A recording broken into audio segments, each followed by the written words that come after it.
Boa tarde a todos.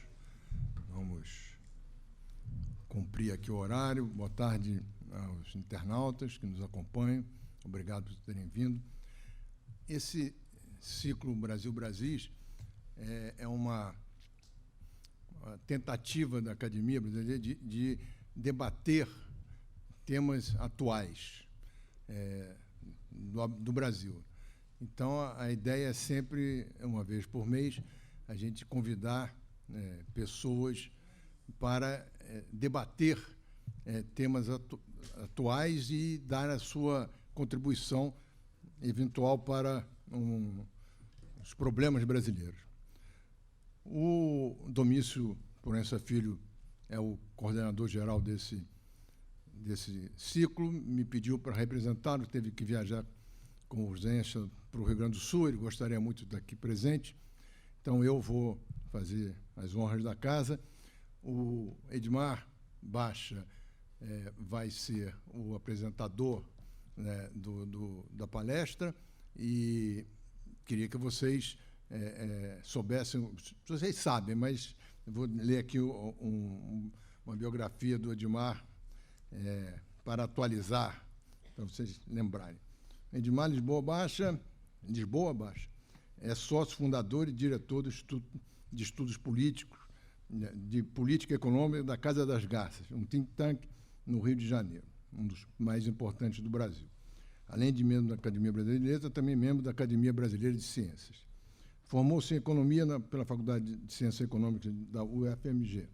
É um dos primeiros economistas brasileiros com doutorado no exterior pela Universidade de Yale, em 1968.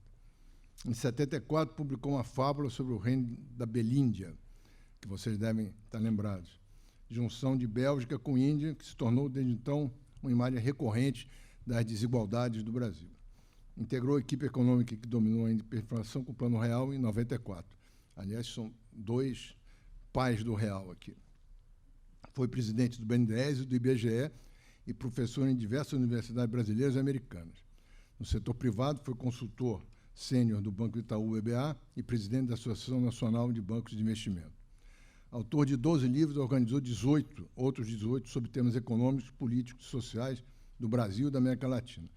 Publicou também cerca de 200 artigos em periódicos especializados e cerca de 100 em órgãos de imprensa. Seu último livro autoral foi Belíndia 2.0, em fábulas e ensaios sobre o país dos contrastes da civilização brasileira. O último livro que organizou é A Crise Fiscal e Monetária Brasileira, também pela civilização brasileira. Ambos foram agraciados com o Prêmio Jabuti.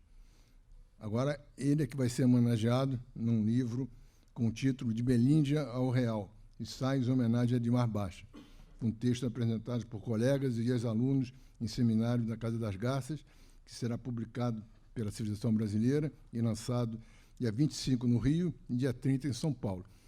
O Malan é um dos depoentes nesse livro.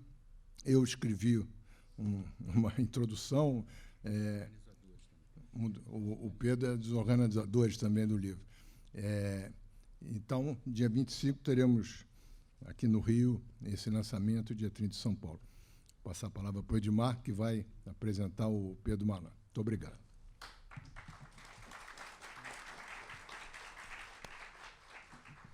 Obrigado, Merval. É um prazer estar podendo apresentar Pedro Malan aqui hoje para vocês, embora a apresentação seja totalmente dispensável.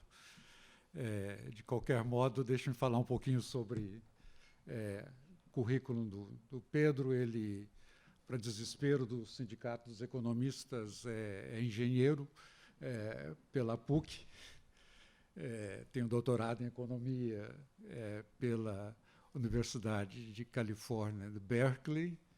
Começou a carreira profissional no IPEA, onde militou durante mais de 25 anos.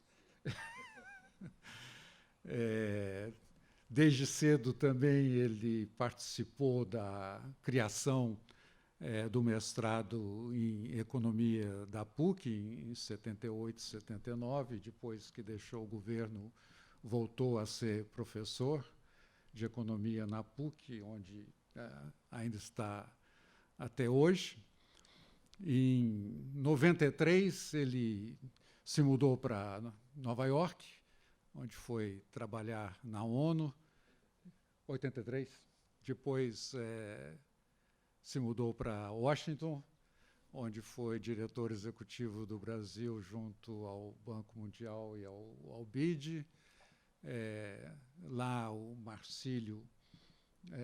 Marcos Moreira, que era então ministro da Fazenda, o captou para negociar a dívida externa brasileira em 91. O que ele fez com enorme brilhantismo e muito sucesso, terminando essa negociação em 93, o que permitiu ao Brasil retornar ao mercado de capitais, e, na verdade, foi uma condição essencial para o sucesso posterior do Plano Real. Em 93, ainda quando estava na negociação da dívida, ele foi convocado e gentilmente acedeu ao convite do ministro da Fazenda, Fernando Henrique Cardoso, assumiu o Banco Central e, nessa condição, participou ativamente da concepção, da elaboração e da implementação do Plano Real, com o presidente Fernando Henrique Cardoso se tornando presidente. Ele foi para o Ministério da Fazenda, onde esteve durante 8 anos, até 2002. Né?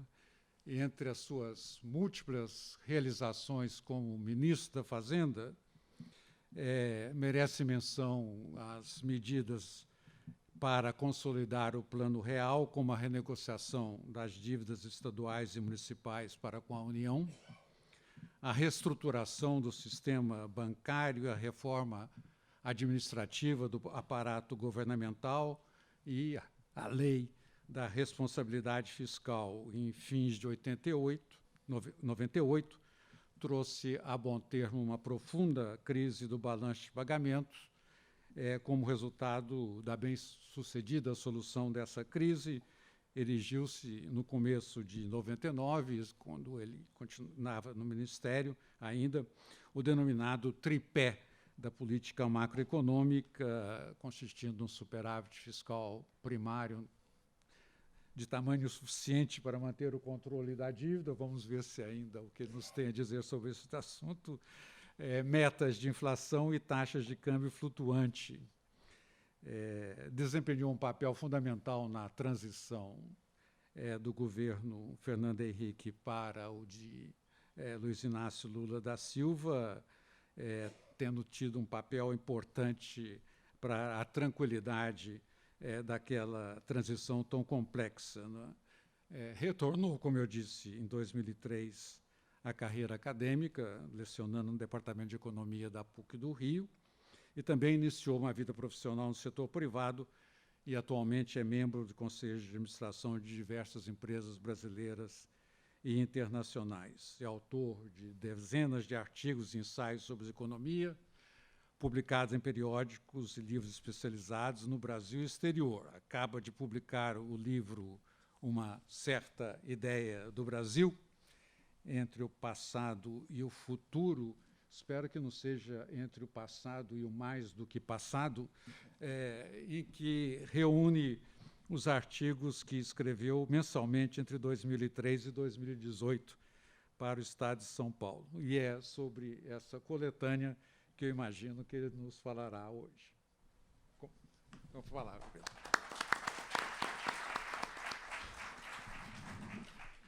Muito obrigado, Edmar, pelas generosas palavras. Muito obrigado, Merval. É um prazer estar aqui com vocês nessa tarde. Deixe-me dizer o que eu pensei em fazer. Nós combinamos aqui que eu vou fazer uso da palavra durante meia hora, 35 minutos no máximo. Depois nós vamos ter uma espécie de troca de ideias aqui entre nós sobre temas que eu possa ter estimulado e outros que eu tenha preferido evitar, mas que eles não permitirão que sejam evitados. No fundo, nós estamos no meio a um espesso nevoeiro, e põe espesso nessa palavra, em termos de tentando vislumbrar os contornos olhar à frente, os contornos do futuro no curto prazo, que para mim são as próximas 2 cruciais semanas, as 3 que se seguirão entre 7 de outubro e 28 de outubro, as 6 ou 8 semanas que permanecem desse ano depois do segundo turno, quando quem for eleito estará designando, e é uma importante sinalização, a composição do seu ministério. Isso dirá muito sobre os próximos 4 anos. O próximo quadriênio é o médio prazo, e se nós incluirmos ali o resultado das eleições de outubro de 2022, esses próximos 4, 5 anos estarão definindo todo o restante da década dos 20 e boa parte da década dos 30, os próximos 15 anos, pelo menos vale dizer. Essa ideia de 15 anos que o Baixa mencionou, ela me trouxe à mente um xiste do Ivan Lessa, conhecido, que dizia que o Brasil, a cada 15 anos, esquecia o que havia acontecido nos últimos 15 anos. Então, agora, neste ano de 2018, os brasileiros decidirão se preferem ou esquecer os últimos 15 anos, ou esperar o início da década dos 30 para esquecer o que terá ocorrido entre 2018 e 2033, ou se resolvem, que é o que eu espero, esquecer o Ivan Lessa e o seu xiste e não aceitar mais tão prolongados períodos de esquecimento. Eu digo isso porque uma das coisas que eu queria mencionar aqui, e vou ser rápido, porque eu sei que o tema já foi brilhantemente explorado por alguns dos meus amigos aqui presentes em outras ocasiões, mas eu estou convencido, com base na minha experiência, de que é fundamental um senso de perspectiva. Entender o presente como história. Cada país precisa ter um mínimo de consciência social sobre seu passado para que possa vislumbrar os futuros possíveis. Eu sempre acreditei, desde que li isso no livrinho do Card, em 1961, que a história é um infindável diálogo entre o passado e o futuro. Um passado que é irrevogável e um futuro que é incerto. Mas um passado que é constantemente revisitado, reinterpretado, por vezes reescrito por sucessivas gerações, à luz de 2 coisas, chamemos assim. Uma delas é essa exigências do momento presente, que o momento presente sempre coloca exigências importantes e há lições, a história nunca se repete, como nós sabemos, mas há lições importantes de momentos definidores, de conjugações críticas de fatores da economia e na política que aconteceram no passado, que podem servir de guia, quanto mais não seja para se evitar a repetição de velhos erros e novos erros que talvez não sejam mais os adequados para o momento. Então, eu acho que o passado tem essa característica, é importante tê-lo presente, e acho que o futuro, apesar de incerto, ele tem uma característica que ele realiza ensaios. E a forma que o futuro realiza os seus ensaios são os sonhos, desejos, planos e expectativas das pessoas, sucessivas gerações ou de um país. E aqui eu recorro a uma expressão belíssima do argentino Jorge Luis Borges, que diz que esses sonhos e desejos, quer se materializem, quer não, eles constituem uma espécie de memórias no presente, memórias de um futuro, que possível ou não, mas que ele foi pensado, sonhado e imaginado. Eu acho que essas observações são só para insistir que eu tenho sérias restrições a certas posturas que dizem assim, olha, vamos esquecer o passado é irrelevante, já ocorreu, não pode mais ser revivido. É verdade, ele é irrevogável, mas ele encerra lições importantes. E eu acho que é muito importante uma lição, assim, é de que nós podemos não saber o que o futuro nos reserva, mas nós temos uma obrigação de entender aonde nós estamos e como aqui chegamos. Isso envolve ter algum tipo de interpretação sobre o passado e como nós estamos aqui, sabendo que é um fugidio momento e que o futuro vai sempre ser construído na nossa frente. Eu digo isso porque eu queria falar, isso aqui são considerações muito gerais, mas eu queria ser mais específico, no caso do Brasil, sobre 2 dimensões do tempo. Assim como eu disse que olhar o futuro tem um curto prazo, que é o balanço desse ano, o médio prazo, que é o próximo quadriênio, o longo prazo, que é o período pós-2022, o passado também tem um longo prazo. O Edmar disse que eu evitasse voltar muito para trás, eu não vou fazê-lo.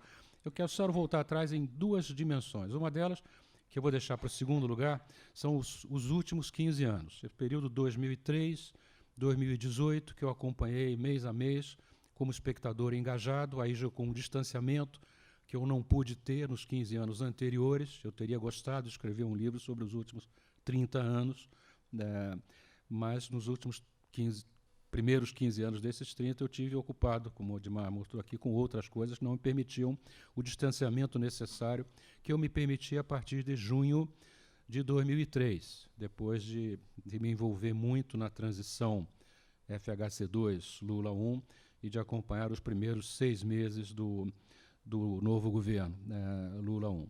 Então eu quero falar sobre esse período, os últimos 15 anos, mas antes eu queria voltar a falar sobre o que eu chamo de um elo vital e uma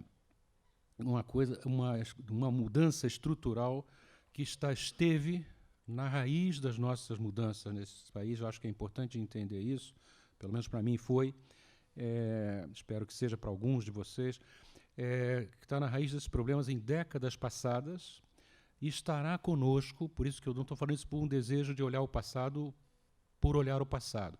É porque eu acho que esse problema que eu vou mencionar a seguir, ele está na raiz e continuará na raiz do nosso problema em décadas futuras. Não é nos próximos meses ou nos próximos anos, em décadas futuras. Eu vou tentar explicar por quê.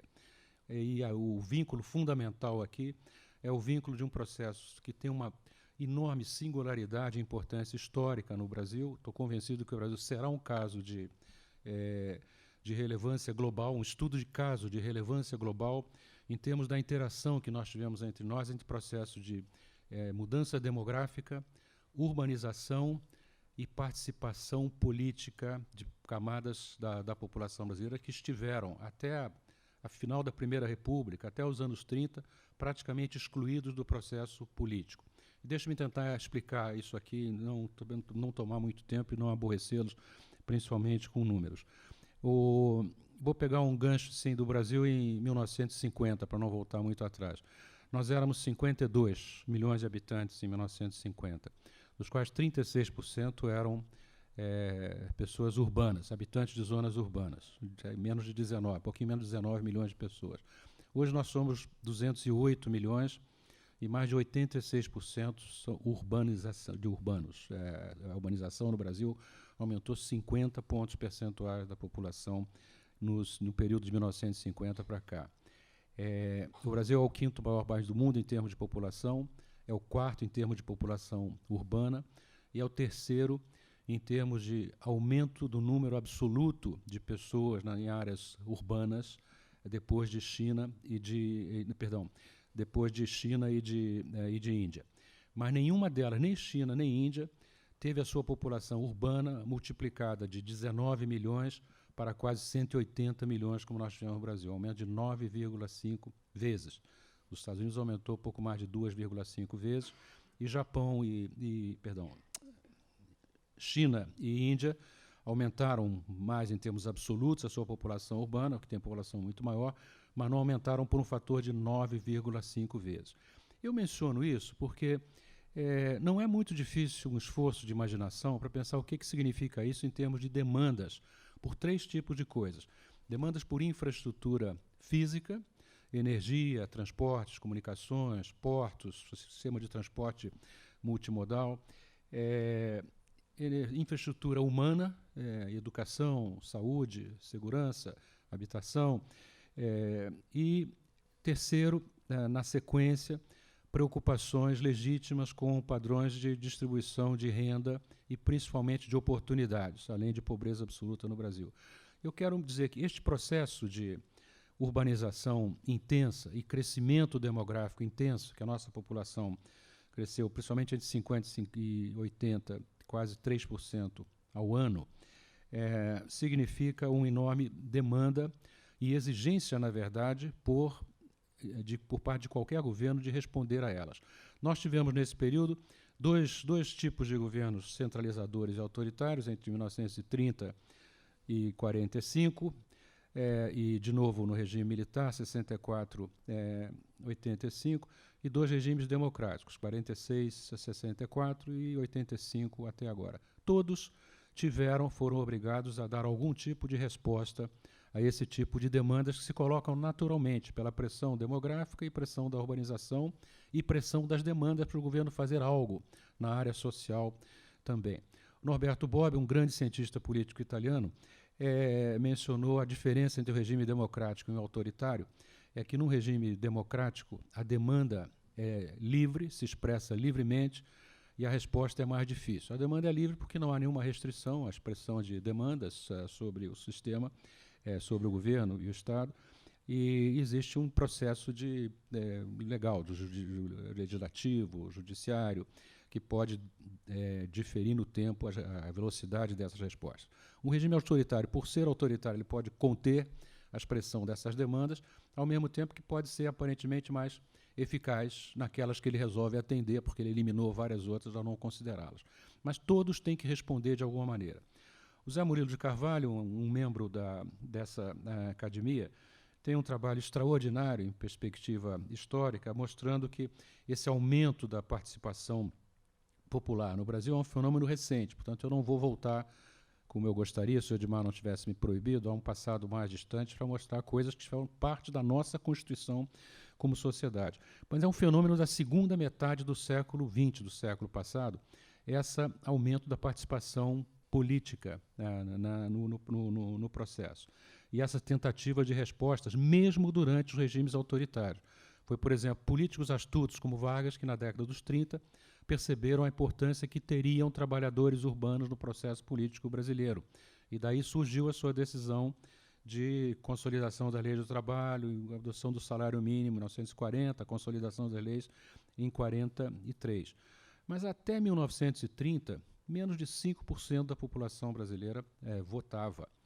Na eleição de 45, 13%, um pouco mais da população brasileira votou. Hoje, 71% da população brasileira vota. Nós temos 145, 146, pelo menos, milhões de pessoas elegíveis para votar.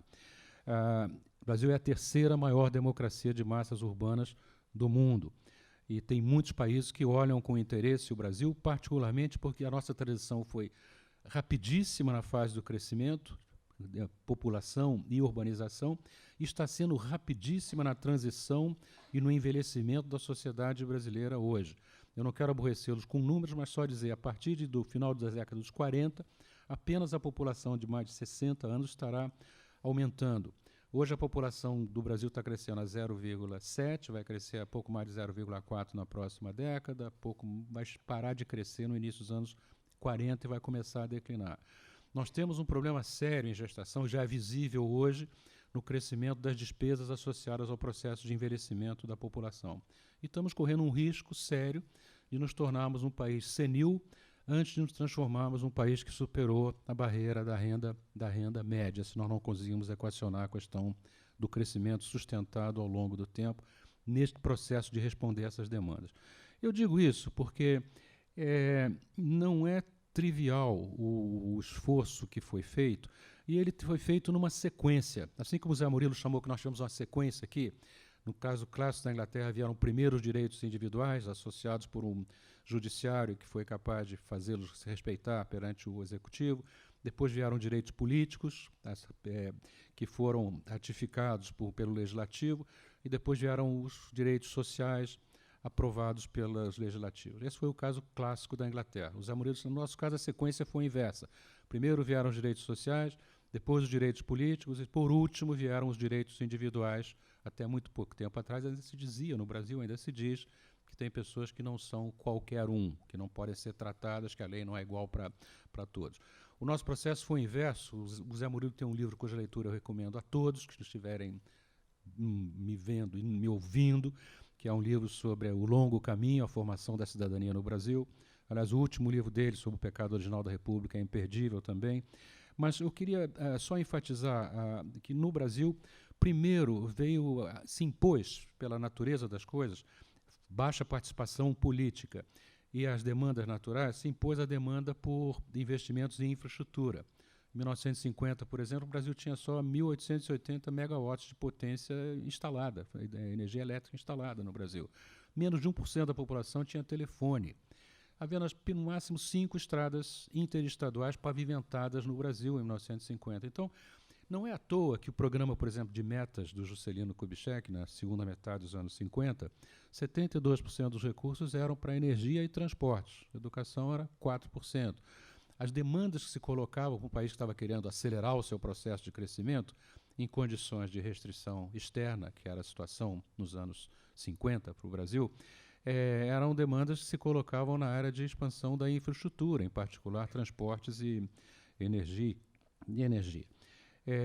Mas o Zé Murilo chama a atenção que, curiosamente, paradoxalmente, foi em períodos de autoritários em que se aumentou incrivelmente essa franquia política. A população votante no Brasil aumentou no período, na década dos 30 a 45, e durante o regime militar também aumentou-se enormemente. É um paradoxo, nota ele, porque exatamente no momento que se estava ampliando o número de eleitores, se estava retirando o significado do voto, pelo menos na eleição para presidente dos 21 anos do regime militar. Eu, por exemplo, eu não pude votar nas eleições de 1960, que eu tinha só 17 anos naquela época. Eu só fui votar pela primeira vez numa eleição presidencial, eu e todos os brasileiros, em 1989. Nenhum brasileiro de menos de 46 anos jamais tinha votado para presidente da República nas eleições de 1989. Isso devia representar, quero que uns 2/3 da população brasileira. Então, nós temos um problema de uma democracia jovem. Eu não devia entrar nisso aqui agora, mas vou para ilustrar. Se vocês pensarem de 1945 para cá, o Brasil teve 8 presidentes eleitos como presidente, não estou falando de vice-presidente, como presidente diretamente pelo voto popular. O Dutra, Getúlio, Kubitschek e Jânio Quadros, antes do regime militar. 2 desses não terminaram o seu mandato.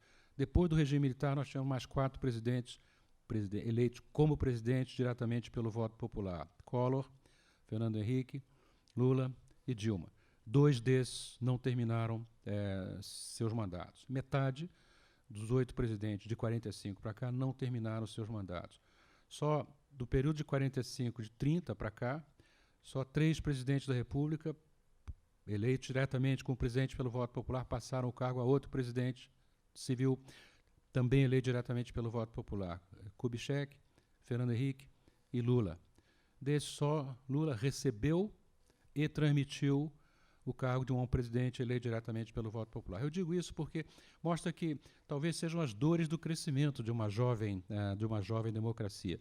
Mas o problema para o qual eu queria chamar nesse livro aqui eu tenho uma série de artigos já assim, razões estruturais mudanças de longo prazo que explicam a pressão estrutural pelo aumento do gasto público no Brasil.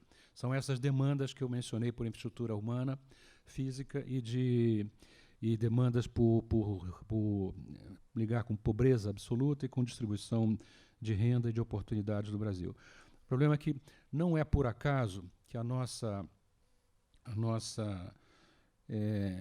essas demandas assumiram a importância e cresceram. Em 1985, o último ano do regime militar, São Paulo era a 3ª maior cidade do mundo. O Rio de Janeiro era a 8ª naquele período. Eram grandes concentrações urbanas que exigiam esse tipo, isso e que se expressavam politicamente. Quem se der o trabalho de ler as memórias de Juscelino Kubitschek, verá que Juscelino chama atenção já para a emergência do populismo no Brasil na segunda metade dos anos 50. Ele tem uma análise muito interessante do efeito que isso tinha para determinado tipo de políticas e do efeito Jânio Quadros nas eleições de 1960. O livro esse do Zé Murilo, para o qual eu chamei a atenção, as 10 últimas páginas são brilhantes, quem lê as 10 últimas páginas vai voltar para ler o resto do livro depois, chama atenção para isso, como governos, inclusive autoritários, procuravam lidar com este problema. Nós tivemos assim a ideia de a figura centralizadora do presidente da República. O legado de Vargas, o Vargas tocou num nervo aí da sociedade brasileira, do imaginário, e como disse o Sérgio Buarque de Holanda no Raízes do Brasil, nós, latino-americanos, podemos discutir princípios, teorias, nos mobilizar em campanhas, mas, ao fim e ao cabo, a pergunta, como nós estamos vendo recentemente, é quem? Mas quem vai ser a pessoa?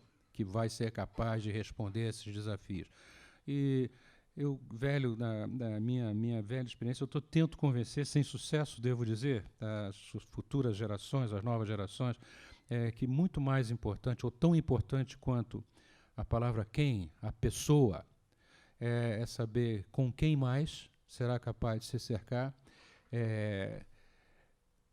para quê, e em que termos, em que condições, em que o discurso e narrativa foi eleito, porque eu faço uma enorme diferença entre disputar uma eleição e eventualmente ganhá-la e efetivamente governar um país da complexidade do Brasil. São duas coisas distintas, como cedo ou tarde se darão conta aqueles que se disponham a fazê-lo.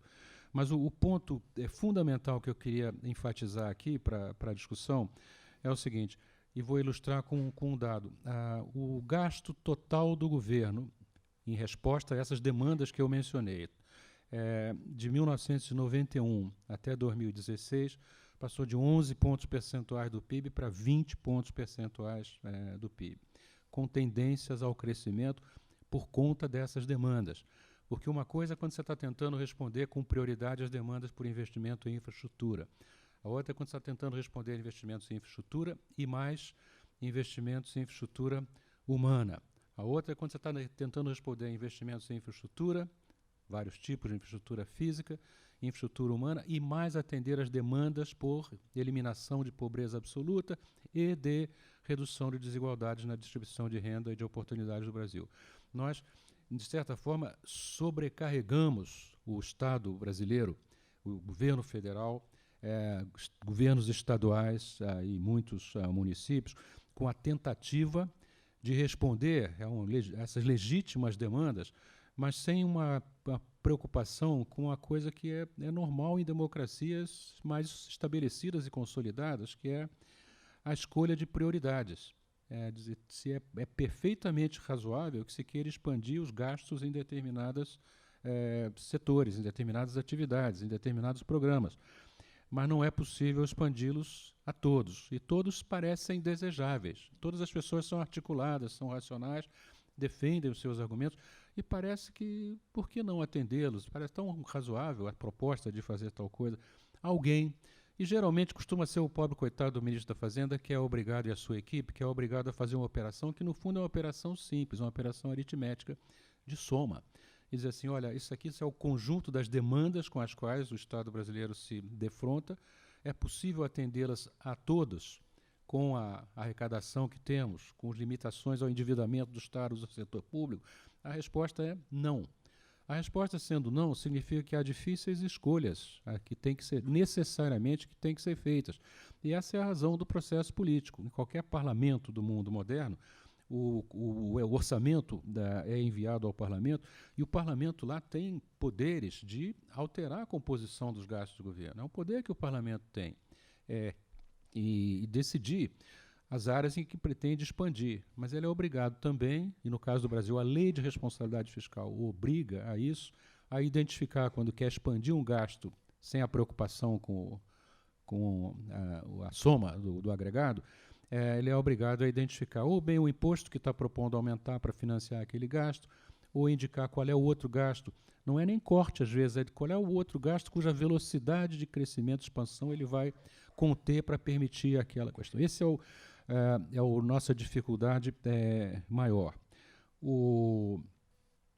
Eu queria ilustrar isso com a questão, os pontos de inflexão dos últimos 15 anos, mas eu vou, em vez de deixar para o final, como eu tinha pensado, nesse livro que é excelente, do Gustavo Franco, que saiu agora, Moeda e a Lei, que é um clássico já da literatura, dificilmente outro livro será escrito como esse nos próximos muitos anos. O Gustavo faz uma referência lá, o Gondimar vai se lembrar bem. O ministro Fernando Henrique Cardoso assumiu o Ministério da Fazenda em final de maio, 20 e poucos de maio de 1993, o quarto ministro da Fazenda do governo Itamar Franco, e no dia 13 de junho de 1993, o governo divulgou um plano de ação imediata, que na verdade era um plano voltado para identificar o descalabro a que estavam relegadas às contas públicas do país na área fiscal. Ele tinha uma estrutura de argumentos que eu vou me permitir ler para você e vocês aqui dizer, tirando um item aqui, que vai ficar claro quando eu ler, são 5 itens só, eu vou me permitir ler, só porque eu quero dizer assim, a situação, os desafios hoje que enfrenta o Brasil, que enfrentará o futuro presidente, quem quer que venha a ser, e a sua equipe, ao longo dos próximos 4 anos, e o próximo que vier depois, a partir de 2022, será ligado a essas coisas aqui. Eu vou me permitir ler, porque peguei isso, estava lendo o livro do Gustavo, ele me chamou a atenção para isso. São a construção retórica desse plano. Ele tinha 5 itens. O primeiro item eu estou lendo agora. O Brasil só consolidará a sua democracia e reafirmará a sua unidade como nação soberana se superar as carências agudas e os desequilíbrios sociais que infernizam o dia a dia da sua população. Item 2.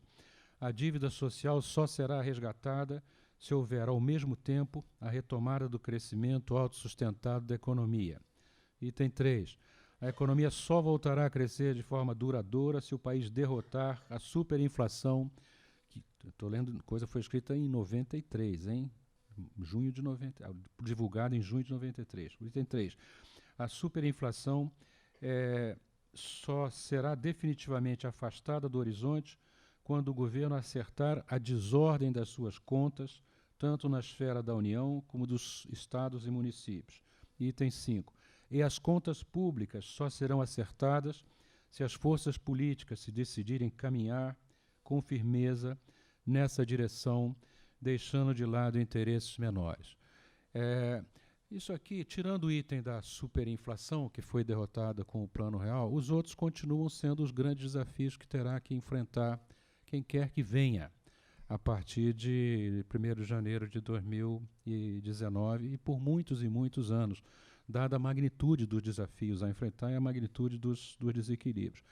É importante, eu fiz questão de ler isso porque eu ouço com frequência um argumento assim, mas esse é uma ideia fixa que tem algumas pessoas com a questão de colocar em ordem as ordens públicas no país, e eu sempre insisti, de novo dizer, sem muito sucesso, como insistia na época do Real, que o combate à inflação e a derrota da superinflação no Brasil não era um fim em si mesmo, não era um objetivo que ia ser alcançado e pronto. Uma vez que ele foi alcançado, ele se incorporou ao DNA da sociedade brasileira, ao patrimônio genético do Brasil e nunca mais voltará, independentemente do que façam os governos. Aqui é a mesma coisa. A busca do ordenamento fiscal mais razoável do que nós temos no Brasil, e terá que ser feito de alguma maneira, ele não é um fim em si mesmo, mas ele é uma condição absolutamente indispensável para que esses outros objetivos, que são os 2 ou 3 primeiros aqui, possam ser alcançados.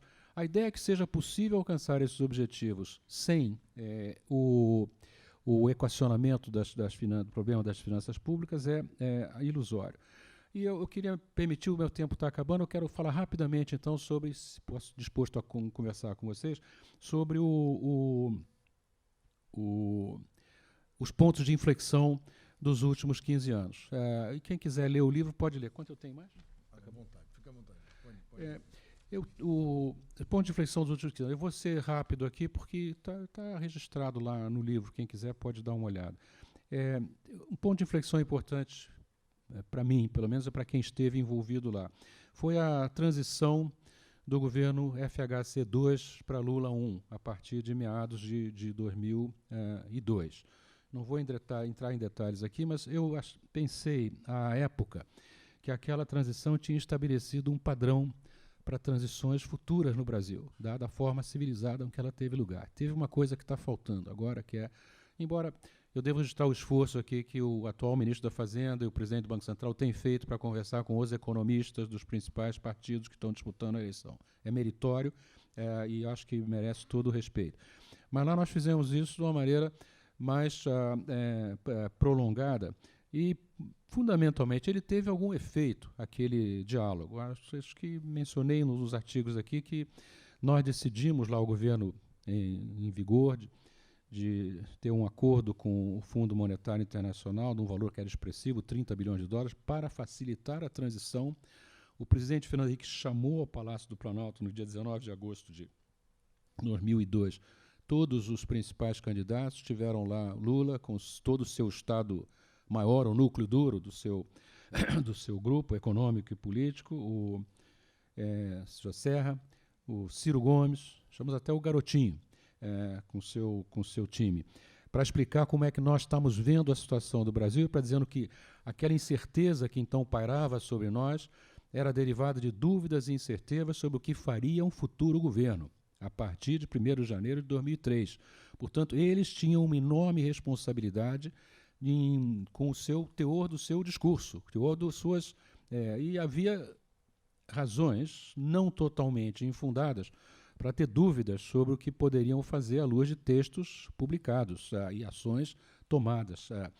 E o fato é que houve uma compreensão grande de uma parte do partido principal que chegou ao poder, e eu vou falar uma coisa que de uma maneira muito sintética, que está mais elaborada lá. A política macroeconômica de Lula I foi exatamente a mesma política macroeconômica de Fernando Henrique Cardoso II nos 3 primeiros anos e 3 meses do governo Lula. Quem quiser, isso aí os historiadores do futuro haverão de documentar. Vou repetir, na política macroeconômica, não estou falando de tudo. Outras foram continuidades, por exemplo, transferências diretas de renda para a população de baixa renda, foram continuidades consolidadas e ampliadas, tudo bem, mas de transferências diretas de renda que vinham ocorrendo desde 2001, já em vários tipos de programas, Bolsa Educação, Bolsa Saúde, Auxílio Vale Gás, Bolsa Alimentação, já vinham ocorrendo lá. Demorou 10 meses para foi abandonada a ideia do programa Fome Zero, que era de cupons de alimentação, e resolverem fazer a consolidação dos programas que já existiam. Quem tiver dúvidas, leia a medida provisória publicada em outubro de 2003, 10 anos depois de inaugurado o governo, que reconhece no seu artigo 1º que eles estavam consolidando os programas que existiam desde a anterior. Mas, tudo bem, eu acho que isso é um fato importante. O ponto de inflexão ali é que começou a mudar na virada de março para abril de 2006, e ali se decidiu uma expansão. Eu vou citar aqui uma pessoa, um economista que eu respeito, porque talvez seja o mais credenciado defensor da mudança que foi feita em 2006. É verdade que escrevendo em 2010, eu vou me permitir citar aqui textualmente, porque eu acho que é importante, e é uma pessoa que eu respeito, assim, como defensor desta posição, digamos assim. Chama-se Nelson Barbosa, o ex-ministro. E ele, escrevendo um artigo, foi publicado em 2010, mas ele diz, em 2006, portanto, ainda na vigência do governo Lula I, o Lula decidiu...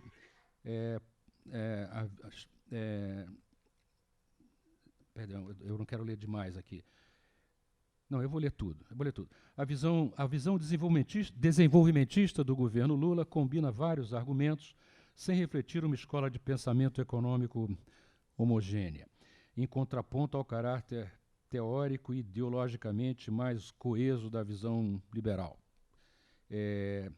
Estou lendo. Os desenvolvimentistas, então, adotaram uma postura mais pragmática em torno da defesa de 3 linhas de atuação para o governo federal. Foram elas: a adoção de medidas temporárias de estímulo fiscal e monetário para acelerar o crescimento e elevar o potencial produtivo da economia, aceleração do desenvolvimento social por intermédio do aumento das transferências de renda, elevação do salário mínimo, aumento do investimento público e a recuperação do papel do Estado no planejamento de longo prazo. E diz ele, continuando, o ajuste fiscal de 2003, 2006, vai dizer Lula I, e que recebeu um enorme fogo amigo do próprio partido, não acelerou substancialmente o crescimento da economia, nem tampouco ajudou o compromisso de melhorar a renda e o emprego, o que fez a visão neoliberal ir se esgotando nos primeiros 3 anos do governo Lula. E ele continua, a proposta neoliberal de novos ajustes recessivos acabou fortalecendo a visão desenvolvimentista sobre a política econômica ao final de 2005. Final de 2005 foi quando os ministros Palocci, Paulo Bernardo, apoiados pela maioria dos ex-ministros da Fazenda, estavam procurando fazer uma coisa que fazia faz e continuará fazendo o maior sentido, que era controlar, não cortar gastos, controlar a velocidade de crescimento que os gastos agregados primários do governo estavam aumentando. E essa tentativa de encontrar a forma de fazer isso foi negada e foi considerado algo rudimentar, e o governo tomou a decisão ali na virada de 2006, 2007, de realizar um programa de expansão para uma economia que já vinha se expandindo. Estava crescendo a 3,5%, mais de 3,5% ao ano, que era uma taxa razoável naquela situação. Resolveu seguir uma política expansionista de caráter não contracíclica, pró-cíclica, a partir da virada de 2006, 2007, 2 anos antes da crise internacional que se abateu sobre o mundo, há 10 anos atrás, com a crise do Lehman Brothers, em setembro de 2008. Nós já vinha 2 anos numa política expansionista de caráter pró-cíclico, acelerar ainda mais o crescimento. Quando veio a crise, o Brasil fez o que todas as economias do mundo fizeram também, com dada a confiança do setor, quebra de confiança do setor privado. Usaram seus governos, seus bancos centrais para lidar com o colapso do consumo e do investimento privado. O Brasil, que já vinha fazendo, dobrou a aposta e fez ainda mais. Aquilo talvez tenha ajudado a fazer com que a reeleição no Brasil fosse mais curta, mas aí o horizonte eleitoral de 2010 funcionou de tal maneira que a política ficou continuada ainda aceleradamente em 2010 e levou àquele superaquecimento da economia, os 7,5% de crescimento, permitiu um resultado eleitoral satisfatório em 2010, ainda que tivesse que ir para o segundo turno, apesar de todo aquele momento mágico em que vivia a economia. Houve uma tentativa no primeiro semestre de 2011 de lidar com o superaquecimento da economia, mas foi logo abandonado no segundo semestre de 2011 e continuou sendo abandonado, e a política essa que foi descrita aqui continuou sendo implementada em escala crescente até levar à situação de 2014. A recessão no Brasil começou em abril, maio de 2014, só terminou no final de 2016. Custou uma queda do PIB per capita de quase 10% no acumulado desse período, levou a inflação para mais de 10% e gerou uma situação insustentável nas finanças públicas, que é um legado com o qual terá que lidar o futuro presidente, quem quer que ele venha a ser. Eu digo isso porque é importante não esquecer o passado, porque senão fica uma discussão tipo assim, o problema do Brasil, tudo ia muito bem no melhor dos mundos até 2014, aí a partir, como eu vi, o principal economista, era até pouco tempo atrás, aparentemente, um dos principais economistas do PT, Márcio Pockmann, dizer que os problemas do Brasil começaram a partir de janeiro de 2015, com a política econômica que foi implantada a partir dali. Então, se os problemas tivessem só começado a partir de 1º de janeiro de 2015, era possível resolvê-los talvez rapidamente, mas nós temos um legado muito maior. Nós temos uma situação que vai exigir ações, eu chamo de um retrato 3x4, na verdade é um filme, em 3 áreas. Tem ações, tem urgências assim, de curto prazo, de curtíssimo prazo, de médio prazo, que é o próximo quatriênio, e de longo prazo. E em 4 áreas, na área macroeconômica, na área microeconômica, na área de reformas e na área social. O Estado brasileiro não pode hoje responder, dadas as limitações que tem em termos do seu endividamento, a dinâmica da sua dívida, e o fato que nós estamos no 5º ano de déficit primário, o próximo ano será o 6º, o outro provavelmente o 7º, talvez tenhamos o 8º de déficit primário ainda. E essa discussão, ela não está presente. Eu vou terminar só lembrando, então, aquilo que eu citei lá de 1993, quando se diz o 4º e o 5º pontos.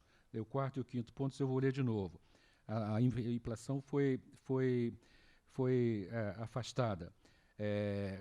Quando o governo acertar a desordem das suas contas, tanto na esfera da União como dos estados e municípios.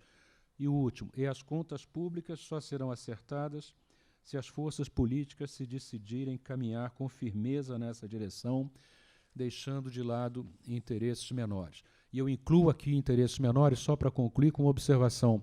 Eu acho uma tolice essa discussão sobre Estado mínimo e Estado máximo. O Estado tem que ser eficiente naquilo que faz.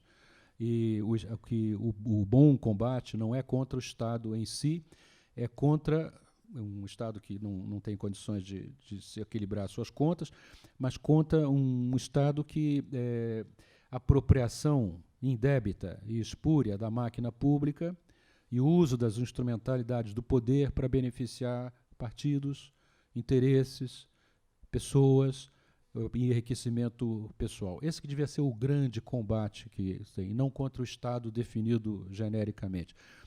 Se nós quisermos um Estado melhor, ele tem que ser mais eficiente naquilo que faz. E tem que começar a fazer uma coisa que não é muito da nossa tradição. Fazer escolhas difíceis, definir prioridades e avaliar seus programas, submetê-los a uma análise de custo-benefício e a uma análise de quais eram os seus objetivos, os recursos que lhe foram alocados e como é que eles se desincumbiram da tarefa. Esse é o grande desafio.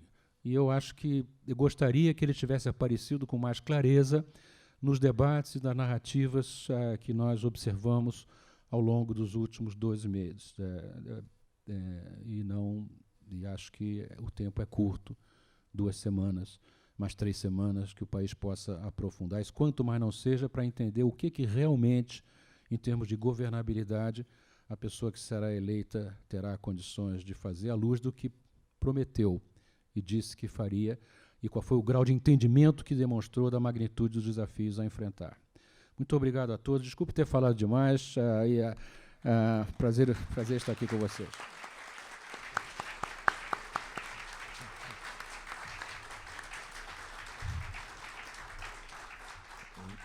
Não falou demais, não.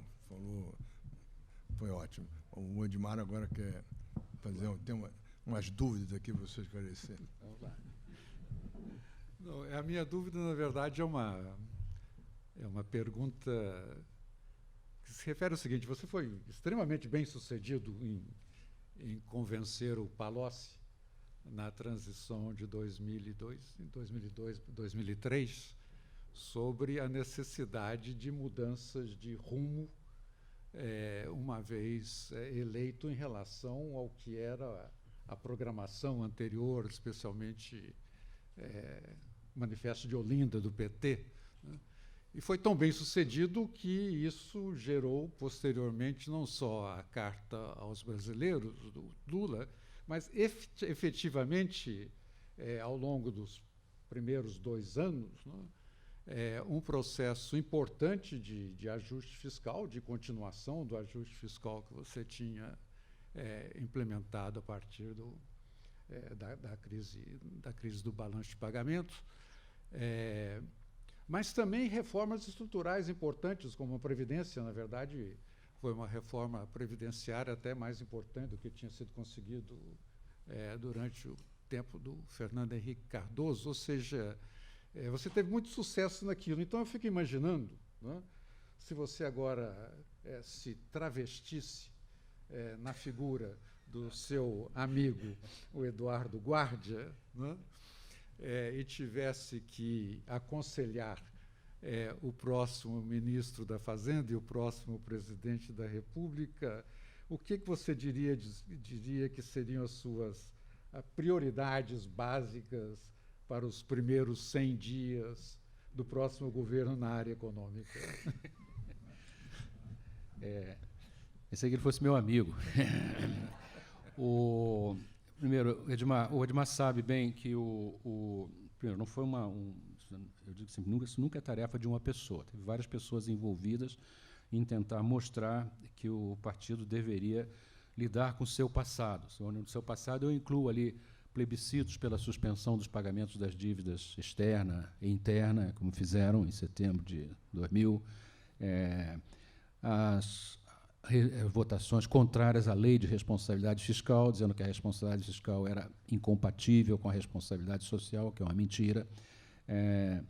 O programa que o Edmar fez referência, a ruptura necessária, essas coisas todas levaram àquele grau de incerteza que fizeram com que o câmbio fosse de R$ 2,3 por dólar para R$ 4 por dólar nos 6 meses que antecederam a eleição de 2002. Isso eram coisas que várias pessoas estavam dizendo. Eu acho que teve uma ala, o partido totalmente dividido, Edmar, como nós sabemos, como está hoje, sobre o curso de ação a tomar. em várias facções lá, como todo mundo sabe. Mas eu acho que uma facção mais moderada percebeu que eles estariam comprometendo a própria governabilidade caso ganhasse eleições, como tudo indicava naquele período. Eu acho que foi uma atitude muito sensata e muito realista, dizer assim, olha, aqui na linha do que eu disse, uma coisa é ganhar uma eleição, a outra é governar um país como o Brasil por 4 anos. São duas coisas totalmente diferentes.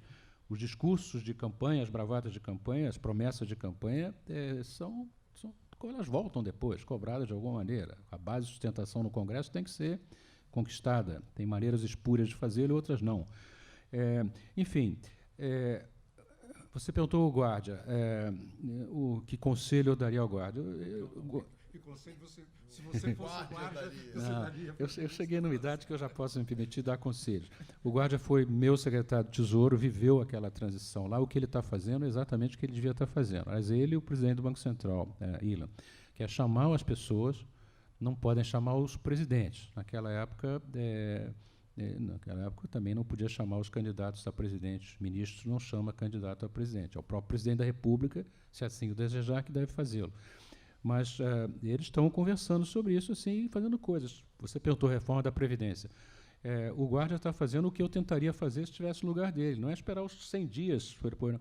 Era tentar ver se é possível aprovar a reforma da Previdência ainda antes que essa atual legislatura termine, o que seria um enorme sinal de redução do grau de incerteza e de vulnerabilidade que hoje paira sobre a economia brasileira. Essa ideia de que nós gastamos 1,350 trilhão de gastos primários, só a Previdência e pessoal são 950 bilhões, a Previdência, o gasto da Previdência crescendo pelo menos uns 40 bilhões de reais por ano. Isso é uma bomba de efeito retardado. Então, o que eu faria, Edmar? 3 coisas. Primeiro, na área macro, insistir e reiterar que o regime monetário que mais convém ao Brasil é o regime de metas de inflação, que o regime cambial que mais convém ao Brasil é o regime de taxa de câmbio flutuantes.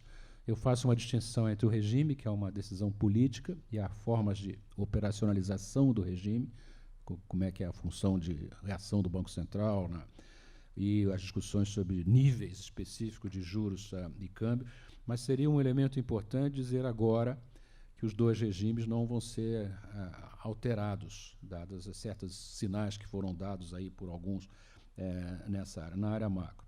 E dizer que na área macro o problema fundamental é o regime fiscal. Aqui que estão os desafios todos, eles envolvem a aprovação de reformas, senão essa PEC do teto não se sustenta no tempo, como era sabido desde o início. E eu espero que haja uma percepção. Tem que ter um trabalho político, tipo que você fez em 93, 94, junto ao Congresso. Nós chamamos o Edmar de senador, dada a aisance com que ele se comportava no Senado. Ele era chamado de senador pelos outros senadores também na época, dada a sua postura, seu physique de rôle, seu savoir-faire, sua mise-en-scène. Com todo respeito. E eu acho que tem que ter gente que faça isso também, que tente argumentar, dialogar. O maior risco que nós estamos correndo é esse risco dessa polarização, essas divisões assim, tipo nós e eles, essa ideia de um maniqueísmo simplista que um país da complexidade do Brasil não comporta mais e que faz com que cada pessoa ache que o seu interlocutor ou bem é um cúmplice, geralmente das suas ilusões, ou é um inimigo a ser derrotado. Isso significa uma recusa ao diálogo. Isso é terrível para um país como o Brasil, que nós achamos que tinha chegado a um nível de civilizatório mais elevado. É incompatível esse maniqueísmo simplório que nós estamos vendo hoje, essa tentativa de desqualificar in limine qualquer argumento, porque o lugar da fala da pessoa não é aquele que eu acho que deveria ser. Não é impossível, né? A sociedade democrática precisa de pessoas que sejam capazes de construir pontes, de ter um diálogo, manter o diálogo aberto e na busca de soluções. Só para terminar, Edmar, uma sociedade complexa, qualquer sociedade complexa, tem necessariamente conflitos sociais. E aqui é possível ver esses conflitos de 2 maneiras. Uma é como levando um nível de instabilidade muito grande que possa comprometer a estabilidade social e a própria governabilidade do país. Nós já vivemos isso no passado. Não acho que ninguém gostaria de voltar a ter o grau de instabilidade, de incerteza, de ingovernabilidade que nós já tivemos. Não vou citar governos, mas recentemente, inclusive. Para isso é preciso ter capacidade de negociação de conflitos, soluções de compromisso, que exigem diálogo, e não essa polaridade que nós estamos observando. A outra forma é ver esses conflitos como sendo conflitos que são vistos como jogos de soma zero, que um ganha que é exatamente o que o outro perde, que, portanto, não tem solução de compromisso, é preciso um lado perder para que o outro possa ganhar, e que podem levar a outras soluções mais sérias. Minha confiança no Brasil e seu futuro de longo prazo é que nós temos recursos humanos, temos recursos técnicos, temos recursos científicos, temos valores, temos criatividade, temos gente competente nas várias áreas, e eu acho que nós podemos nos erguer à altura desses desafios. Mas, para isso, é preciso muito mais diálogo do que nós temos observado, em particular, no período mais recente. Quero expressar só essa angústia e preocupação aqui, ao mesmo tempo que eu expresso a minha confiança que nós seremos capazes de superar esse problema. Quanto aos 100 dias, Edmar, vamos ver, né? 100 dias são 100 dias. Vai ser preciso muito mais que 100 dias. Não tem solução para 100 dias aqui. É um esforço contínuo que se vai desdobrar em anos, talvez décadas, talvez gerações. Vocês, jovens, estarão aí, eu não. Boa sorte a todos.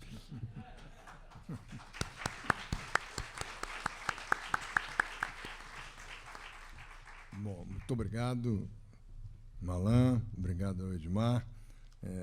Acho que foi uma boa discussão sobre o país. No próximo dia 30 de outubro, terça-feira, à mesma hora, 17h30, o ciclo será de Literatura e Mercado, coordenação do Domício Proença Filho, e o coordenador da sessão será o acadêmico Antônio Torres. Os participantes são Sônia Machado Jardim e Paulo Roberto Pires. Muito obrigado e convido a todos a voltarem.